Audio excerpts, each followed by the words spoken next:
प्रधानमंत्री नरेंद्र मोदी के मोरबी दौरे के खर्च पर ट्वीट करके फंसे टीएमसी नेता साकेत गोखले को अहमदाबाद की विशेष कोर्ट से राहत मिली है। गोखले को कोर्ट ने नियमित जमानत दे दी है। गोखले लंबे समय बाद अब बाहर आ पाएंगे। वे काफी समय से कानून दांवपेच में फंसे हुए थे। देखते ये स्पेशल रिपोर्ट। टीएमसी के प्रवक्ता साकेत गोखले को क्राउड फंडिंग की एक पहल में कथित अनियमितताओं से जुड़े धन शोधन मामले में नियमित जमानत दे दी। प्रवर्तन निर्देशालय ईडी ने इस मामले में उन्हें इस साल जनवरी में गिरफ्तार किया था। विशेष न्यायाधीश डीएम व्यास ने गोखले को नियमित जमानत दे दी। ईडी के अनुसार गोखले ने 1.7 करोड़ रुपए की राशि का दुरुपयोग किया था और उन्हें धन शोधन रोकथाम अधिनियम के तहत गिरफ्तार किया गया था। गोखले के वकील आनंद याग्निक ने कहा कि उनके मुवक्किल को औपचारिकताएं पूरी करने के बाद सोमवार को अहमदाबाद साबरमती केंद्रीय जेल से रिहा किए जाने की संभावना है। ईडी ने कहा था कि गोखले ने ऑनलाइन प्लेटफॉर्म ourdemocracy.in और रेज रपे पर चलाए गए अभियान के जरिए लोगों से धनराशि जुटाई थी। ईडी ने कहा कि इस प्रकार जुटाई गई राशि का कथित तौर पर दुरुपयोग किया गया और गोखले के व्यक्तिगत खर्चों के लिए इस्तेमाल किया गया था। फरवरी में विशेष अदालत ने लंबित जांच के आधार पर नियमित जमानत के अनुरोध वाली गोखले की याचिका खारिज कर दी थी। सुप्रीम कोर्ट ने गोखले को उस मामले में नियमित जमानत दे दी जिसमें उन्हें अहमदाबाद पुलिस ने पिछले साल दिसंबर में गिरफ्तार किया था। Bureau report. कर्नाटक में 10 मई को होने वाले चुनाव से पहले स्थानीय मुद्दों बनाम हिंदुत्व की जंग शुरू हो गई है। भाजपा ने जोर शोर से प्रचार का अभियान चलाया तो दूसरी ओर कांग्रेस की ओर से राहुल गांधी ने भी प्रचार की कमान संभाली। लिंगायत समुदाय और कर्नाटक के विविध मुद्दों पर कौन जीतेगा कर्नाटक का चुनाव, आइए देखते हैं। कर्नाटक में 10 मई को होने वाले चुनाव से पहले स्थानीय मुद्दों बनाम हिंदुत्व की जंग शुरू हो गई है। कांग्रेस ने प्रभावी ढंग से स्थानीय मुद्दों को उठाया है और चुनाव प्रचार में भाजपा सरकार द्वारा 40% कमीशन के गबन का मुद्दा उठाने में सफल रही है। सिद्धारमैया और डीके शिवकुमार की कांग्रेस जोड़ी ने अपने मतभेदों के बावजूद एक टीम के रूप में काम करते हुए कांग्रेस के प्रभुत्व को बढ़ाया है। बीजेपी के लिए टिकट बंटवारे में बगावत, नेतृत्व को लेकर संशय, पुराने नेताओं के इस्तेमाल और लिंगायत वोटों में बंटवारे जैसे मुद्दों ने नकारात्मक माहौल पैदा किया है। लेकिन कांग्रेस ने बजरंग दल पर बैन की बात करके बीजेपी की उम्मीद जगा दी है। बीजेपी की उम्मीद अब बजरंगबली का मुद्दा उठाकर हिंदू वोटों के ध्रुवीकरण पर टिकी है। मोदी शाह नड्डा ने ऊपर छपारी रैलियां कर बजरंगबली सहित अन्य मुद्दों पर हिंदुत्व का प्रचार कर भाजपा कार्यकर्ताओं में जोश का संचार किया है। बीजेपी को उम्मीद है कि बीजेपी संघ गठबंधन ने दलितों, ओबीसी और आदिवासियों में घुसपैठ की है। Bureau report, GSTV. दिल्ली विश्वविद्यालय ने शनिवार को कहा कि कांग्रेस नेता राहुल गांधी के एक छात्रावास में अचानक और अनधिकृत दौरे से सुरक्षा को लेकर गंभीर चिंता पैदा हुई और विश्वविद्यालय के अधिकारी यह सुनिश्चित करेंगे कि ऐसी घटनाएं दोबारा न हो। गांधी ने स्नातकोत्तर छात्रावास का दौरा किया। कांग्रेस नेता ने छात्रों से बातचीत की और उनके साथ भोजन किया। अब यह मुलाकात से राहुल गांधी के सामने क्या शुरू हुआ है नया विवाद, आइए देखते हैं अंदर की बात में। दिल्ली विश्वविद्यालय प्रबंधन ने राहुल गांधी से दिल्ली विश्वविद्यालय में छात्रों के साथ मुलाकात और भोजन करने पर आधिकारिक आपत्ति जताई है। दिल्ली विश्वविद्यालय इस मुद्दे पर एक आधिकारिक पुलिस शिकायत दर्ज करने पर भी विचार कर रहा है। शिकायत दर्ज हुई तो राहुल की परेशानी बढ़ जाएगी। प्रबंधन ने एक आधिकारिक बयान जारी कर राहुल गांधी के विश्वविद्यालय के पुरुष छात्रावास में जाने को अवैध करार दिया है और राहुल गांधी ने अचानक अवैध तरीके से छात्रालय में प्रवेश करने पर उनकी सुरक्षा को लेकर सवाल खड़े किए गए हैं। विश्वविद्यालय की रजनी अब्बिश ने यह आरोप लगाया है। राहुल गांधी के दौरे से छात्रों में हड़कंप मच गया। राहुल गांधी के अनुमति नहीं लेने पर प्रबंधन भी तनाव में आ गया है। उन्होंने सवाल किया कि राहुल को Z+ सुरक्षा मिली हुई है, उसे देखते हुए अगर उन्हें कुछ होता है तो कौन जिम्मेदार होगा। राहुल ने छात्रों की समस्याओं पर चर्चा की और करियर की संभावनाओं के बारे में जानकारी दी। राहुल ने हॉस्टल के छात्रों के साथ लंच भी किया। Bureau report. भारत के विदेश मंत्री डॉक्टर एस जयशंकर अपने बयानों को लेकर सुर्खियों में रहते हैं। उन्होंने चीन के मुद्दे पर पहले भी राहुल गांधी और कांग्रेस पार्टी पर कई सियासी हमले किए हैं। क्या है चीन और राहुल गांधी को लेकर मामला, देखते हैं अंदर की बात में। रविवार को कर्नाटक पहुंचे विदेश मंत्री डॉक्टर एस जयशंकर ने राहुल गांधी को लेकर बयान देते हुए कहा कि मैं राहुल गांधी से चीन पर क्लास लेना चाहूंगा, लेकिन मुझे पता चला कि वह खुद चीनी राजदूत से चीन पर क्लास ले रहे थे। डॉक्टर एस जयशंकर ने विदेश नीति को लेकर कहा, दुर्भाग्य से हमारी विदेश नीति एक अखाड़ा बन गई है। भारत के विदेश मंत्री डॉक्टर एस जयशंकर अपने बयानों को लेकर सुर्खियों में रहते हैं। उन्होंने चीन के मुद्दे पर पहले भी राहुल गांधी और कांग्रेस पार्टी पर कई सियासी हमले किए हैं। I would have offered to take classes on China from Rahul Gandhi, but I discovered he was taking classes on China from the Chinese ambassador. विदेश मंत्री ने राहुल गांधी को लेकर दिए गए अपने ताजा बयान में कहा, मैं राहुल गांधी से चीन पर क्लास लेने की पेशकश करता, लेकिन मुझे पता चला कि वह चीनी राजदूत से चीन पर क्लास ले रहे थे। मीडिया रिपोर्ट के मुताबिक विदेश मंत्री डॉक्टर एस जयशंकर का यह बयान जनवरी में राहुल गांधी के उस बयान का पलटवार है, जिसमें राहुल गांधी ने तंज कसते हुए कहा था कि कहीं पीएम पैंगोंग झील के किनारे बने पुल का उद्घाटन करने ना चले जाए।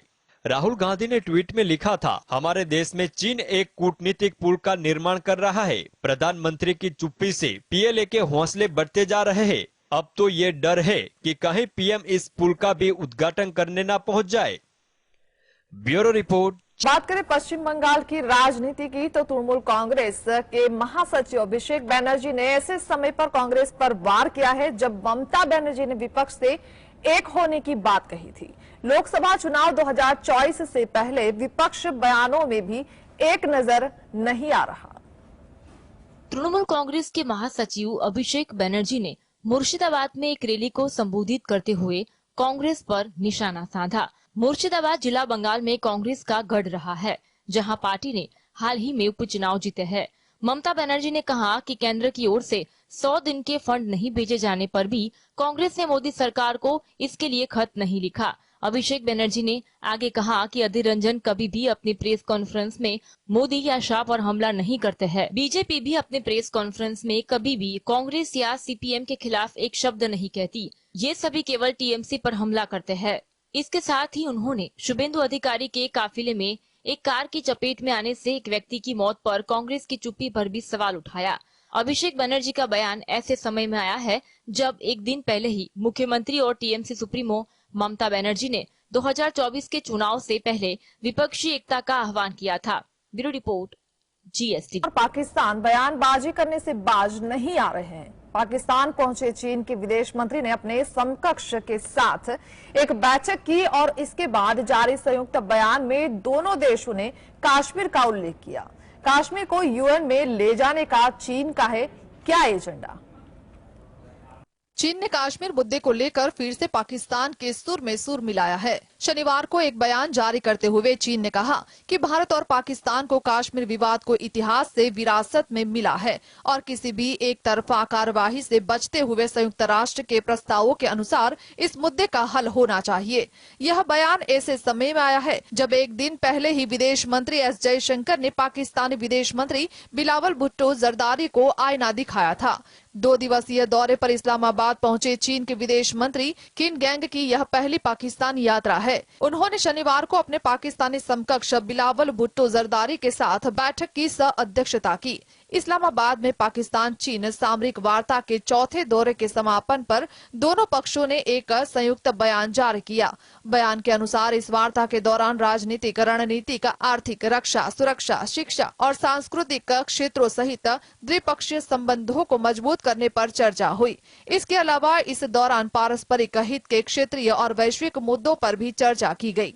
Bureau report, GSTV. कांग्रेस नेता प्रियंक खड़गे के दोस्त अरविंद चौहान के घर तथा होटल पर आयकर विभाग ने छापेमारी की। अरविंद चौहान के स्टोन क्रशिंग घर और होटल पर यह छापेमारी की। अभी तक इनकम टैक्स विभाग ने इसे लेकर कोई आधिकारिक बयान नहीं दिया है। क्यों अब प्रियंक खड़गे के दोस्त के वहां आईटी की रेड हुई, क्या है मकसद? आइए देखते हैं अंदर की बात में। कर्नाटक में विधानसभा चुनाव के प्रचार के बीच आयकर विभाग का एक्शन भी जारी है। आयकर विभाग ने कांग्रेस अध्यक्ष मल्लिकार्जुन खड़गे के बेटे प्रियांक खड़गे के सहयोगी अरविंद चौहान के घर पर छापेमारी की है। अरविंद के गुलबर्गा स्थित आवास पर यहां छापा मारा गया। इस दौरान क्या बरामदगी हुई उसकी जानकारी अभी नहीं मिल सकी है। वहीं हावेरी जिले में कांग्रेस कार्यकर्ता चन्ना बासवा के घर पर भी छापा मारा गया।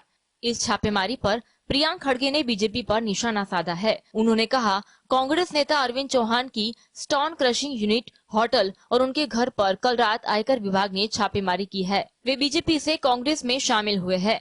भाजपा ने बदला लेने के लिए आईटी एजेंसी को खुला छोड़ दिया है। वह चितरपुर से भाजपा के टिकट के दावेदार थे, जो बाद में कांग्रेस में शामिल हो गए। प्रियांक खड़गे ने कहा कि चौहान एक साफ सुथरी छवि वाले व्यक्ति है, जिनका कोई पिछला आपराधिक या कर चोरी का रिकॉर्ड नहीं रहा है। Bureau report, GS. Uttar Pradesh anti terror squad ATS ने एक साथ कई शहरों में रविवार सुबह छापेमारी कर हड़कंप मचा दिया। राजधानी लखनऊ, मेरठ, मुरादाबाद, वाराणसी, आजमगढ़ समेत प्रदेश के 30 जिलों में एटीएस ने एक साथ सर्च ऑपरेशन चलाकर प्रतिबंधित संगठन पीएफआई से जुड़े 50 लोगों को हिरासत में ले लिया। उत्तर Pradesh anti terror squad ATS ने एक साथ कई शहरों में रविवार सुबह छापेमारी कर हड़कंप मचा दिया। राजधानी लखनऊ समेत मेरठ, मुरादाबाद, वाराणसी, आजमगढ़ में एटीएस ने एक साथ सर्च ऑपरेशन चलाकर बड़ी कार्यवाही की। प्रदेश के 30 जिलों में एटीएस ने एक साथ सर्च ऑपरेशन चलाकर प्रतिबंधित संगठन पीएफआई से जुड़े 50 लोगों को हिरासत में ले लिया है। इस कार्यवाही में पॉपुलर फ्रंट ऑफ इंडिया से जुड़े 2 लोगों को हिरासत में ले लिया है। यूपी एटीएस को पीएफआई पर बैन लगने के बाद फॉरेन फंडिंग के इनपुट मिले थे। प्रतिबंधित संगठन पीएफआई को दोबारा सक्रिय करने की कोशिश का इनपुट मिला था। फंडिंग इकट्ठा कर ग्राउंड पर संगठन को सक्रिय करने के इनपुट को लेकर यूपी एटीएस ने प्रदेश भर में यह सर्च ऑपरेशन चलाया। रिहाई मंच के अध्यक्ष और सीएए एनआरसी में सरकार का विरोध करने पर जेल जाने वाले मोहम्मद शोएब को एटीएस ने घर से गिरफ्तार किया है। आरोप है कि पीएफआई से जुड़े लोगों के केस लड़ने और उनकी रिहाई भी मोहम्मद शोएब करवाते थे। हालांकि पीएफआई से जुड़े लोगों से लिंक जुड़े होने की बात सामने आई है। Bureau report.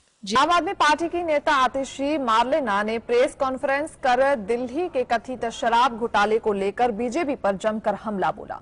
उन्होंने कहा कि शराब घोटाले को लेकर बीजेपी जिस तरह के प्रश्न उठा रही है, उनके वही आरोप सीबीआई और ईडी के चार्जशीट में आए। उन्होंने कहा कि एक नए पैसे का भी भ्रष्टाचार का सबूत सीबीआई के पास नहीं है। दिल्ली में आतिशी मार्लेना ने कहा कि बीजेपी का पहला आरोप है कि शराब पॉलिसी बनाने के लिए रुपए 100 करोड़ की रिश्वत ली गई और दूसरा आरोप है जो पैसे लिए गए उसे आम आदमी पार्टी ने गोवा चुनाव में लगाया। 1 साल से यह आरोप बीजेपी के नेता अलग अलग और बार बार बोलते रहे। कल ही दिल्ली की राउज एवेन्यू कोर्ट ने 2 लोगों को जमानत दी थी, जिनका नाम है राजेश जोशी। आप नेता ने कहा कि अदालत ने 50 पन्नों का आदेश दिया है। बीजेपी के नेता इस ऑर्डर को पढ़े। यह आदेश यह स्पष्ट कर देता है कि 100 करोड़ छोड़िए या 30 करोड़ छोड़िए, बल्कि एक नए पैसे का भी भ्रष्टाचार का सबूत वीडियो सीबीआई के पास नहीं है। 86 पन्नों के आदेश में जज सिर्फ एक बार दोहरा रहे हैं कि ईडी ने एक भी सबूत सामने नहीं रखा। आप नेता आतिशी मार्लेना ने कहा कि ईडी की कहानी 100 करोड़ रुपए से शुरू होती है, लेकिन ईडी अपनी चार्जशीट में सिर्फ 30 करोड़ की बात करती है। ईडी ने तथाकथित आरोप लगाया है कि एक आरोपी राजेश जोशी जो एडवर्टाइजिंग करते हैं, उन्हें रुपए 30 करोड़ की बैंक से मिले, जो उन्होंने दिल्ली से गोवा पहुंचाया। Bureau report. छत्तीसगढ़ में 2000 करोड़ के शराब घोटाले का मामला सामने आया है। प्रवर्तमान निर्देशालय की छापेमारी में घोटाले की बात सामने आई है। कांग्रेस नेता और रायपुर के मेयर एजाज ढेबर के भाई को ईडी ने मामले में अरेस्ट भी कर लिया है। दिल्ली में हुए शराब घोटाले के बाद छत्तीसगढ़ में भी एक शराब घोटाला सामने आया है। कथित तौर पर इस घोटाले को छत्तीसगढ़ के शीर्ष राजनेताओं और नौकरशाहों की मदद से संचालित किया जा रहा था। प्रवर्तमान निर्देशालय के कांग्रेस शासित राज्य में इस 2000 करोड़ रुपए के शराब घोटाले का भंडाफोड़ किया है। ईडी ने इस मामले में मुख्य आरोपी अनवर ढेबर को शनिवार को ही गिरफ्तार कर लिया था, जिसे 4 दिनों के लिए ईडी की हिरासत में भेज दिया गया है। ईडी ने इससे पहले मार्च के महीने में कई स्थानों पर तलाशी ली थी और कथित घोटाले में शामिल कई लोगों के बयान दर्ज किए थे। एजेंसी का दावा है कि उनसे 2019-2022 के बीच 2000 करोड़ रुपए के बड़े भ्रष्टाचार और मनी लॉन्ड्रिंग के सबूत एकत्र किए गए हैं। ईडी ने बयान जारी कर कहा, पीएमएलए जांच से पता चला है कि अनवर ढेबर के नेतृत्व में एक संगठित आपराधिक सिंडिकेट छत्तीसगढ़ राज्य में काम कर रहा था। अनवर ढेबर को एक शख्स के अलावा राज्य के शीर्ष राजनेताओं और वरिष्ठ नौकरशाहों का वरद हस्त प्राप्त था। मास और कृति सेनन की फिल्म आदि पुरुष इस साल की मोस्ट अवेटेड फिल्म में से एक है। दर्शक रामायण की कहानी को बड़े पर्दे पर देखने के लिए एक्साइटेड है। वहीं अब इसके ट्रेलर की रिलीज की डेट सामने आई है। जानते हैं कि आदि पुरुष का ट्रेलर किस दिन रिलीज होगा। आदि पुरुष के ट्रेलर को लेकर नई अपडेट सामने आई है। प्रभास और कृति सेनन की फिल्म का ट्रेलर 9 मई को रिलीज होगा। दुनिया भर के डिजिटल प्लेटफॉर्म और थिएटर में एक साथ फिल्म आदि पुरुष का ट्रेलर देखने को मिलेगा। कहा जा रहा है कि फिल्म का ट्रेलर एक नया इतिहास रचता दिखाई देगा। आदि पुरुष के मेकर्स भव्य ट्रेलर लॉन्च को तैयार है।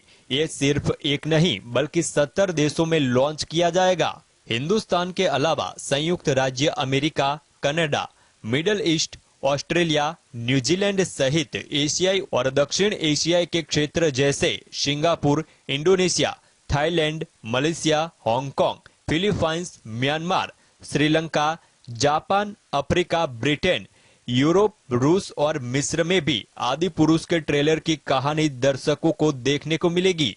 फिल्म में प्रभास भगवान राम की भूमिका निभा रहे हैं। वही कृति सेनन माता सीता की भूमिका में है। सैफ अली फिल्म में लंकेश का किरदार निभा रहे हैं। फिल्टी की टीम ने मेगा ट्रेलर लॉन्च की घोषणा करते हुए अभिनेता प्रभास का एक नया पोस्टर भी जारी किया है। फिल्म के पोस्टर पहले ही दर्शकों का एक्साइटमेंट बढ़ा चुके हैं। Bureau report, GSTV।